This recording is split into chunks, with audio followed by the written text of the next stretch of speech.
This past week, we appointed the redistricting committee. I had to change my selection after it came out that the meeting schedule. There was recently some criticism that maybe we had stalled this committee, and I don't think we did.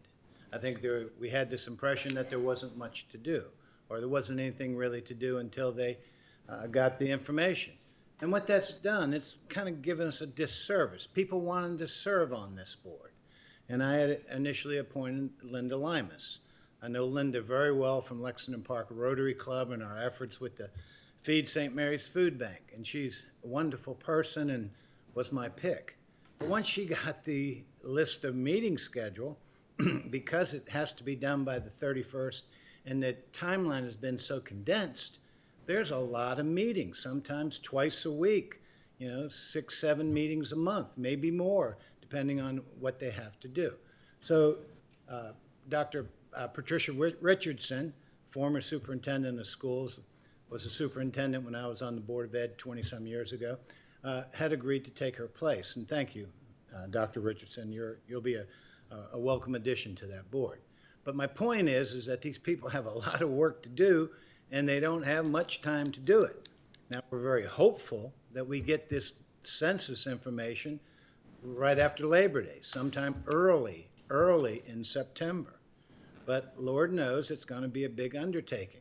And for those people who have volunteered and agreed to serve on that group, welcome, thank you, Godspeed, good luck, whatever other adjectives I can use to help you get to where you need to go, because it's a big job. And it needs to be done fairly, and it needs to be done with compassion for everybody out there so everybody has a chance to feel represented. There was 2 events last week that made me glad to be an American. First was the Tesla event. Not that it was the best of the 2, but it was a good event. And what made it so unusual was it's here you had all these people buying all these electric cars. Now, I use the term, I'm an old motorhead. What I mean by that is my dad was a mechanic, had a gas station, had it since I was 11 years old, and Lord knows I did it all through my high school, junior high school time. Thank God I got away from it while I went to college, but then I came back and ran it for 38 years. I never, ever thought we would find a time when an electric car could make it, say, across country or long distances like a fossil fuel car, like an automobile. But that technology has developed.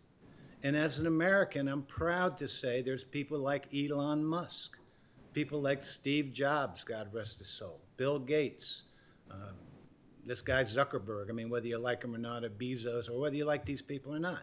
But they're a testament to American ingenuity and what you can do here in America, where if we take the reins off and say, hey, go at it, build that better mousetrap, we're going to build it in this country.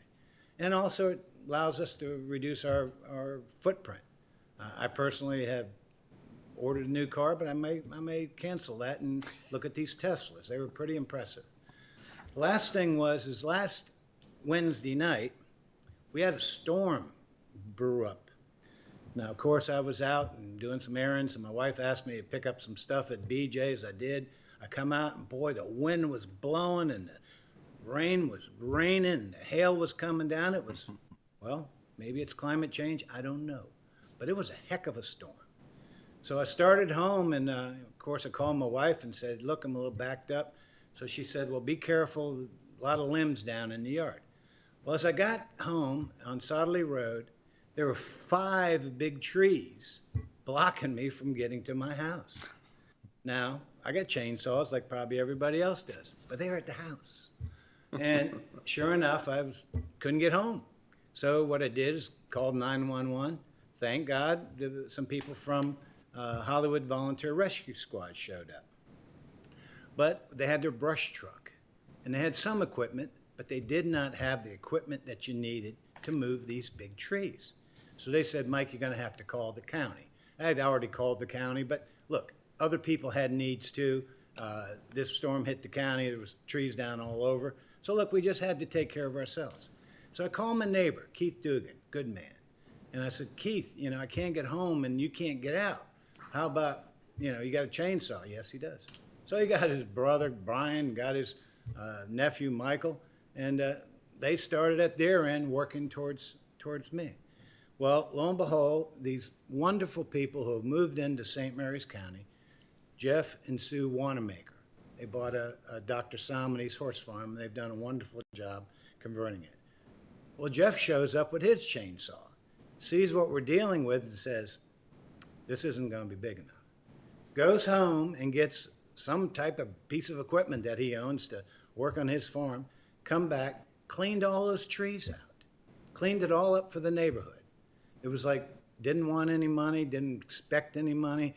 We all chipped in. There was probably 10 of us, but it was a real community event trying to get ourselves in a position where we can get in and out. We knew the fire service, the rescue squads, the emergency services were probably overwhelmed. There were other people with greater needs than ours. But this was a community effort. Really made me proud to be an American and to be from St. Mary's County. Thank you, Jeff and Sue Wanamaker. All right, thank you.